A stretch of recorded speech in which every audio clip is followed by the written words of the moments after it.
warning for northeastern Jefferson County in southeastern Nebraska, southeastern Saline County in southeastern Nebraska, until 6:45 p.m.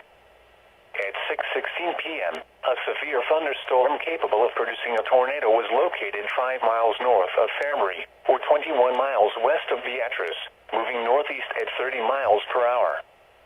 Expected hazards include tornado and golf ball size hail. This is a radar-indicated threat rotation.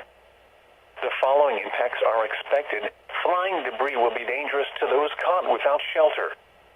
Mobile homes will be damaged or destroyed. Damage to roofs, windows, and vehicles will occur. Tree damage is likely. This dangerous storm will be near Plymouth around 6:35 p.m.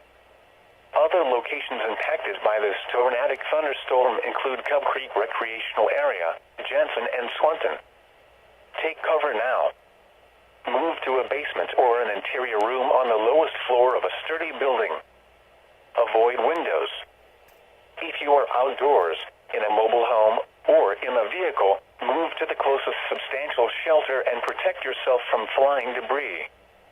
Repeating, a tornado warning has been issued until 6:45 p.m. for the following counties in Nebraska: Jefferson and Saline,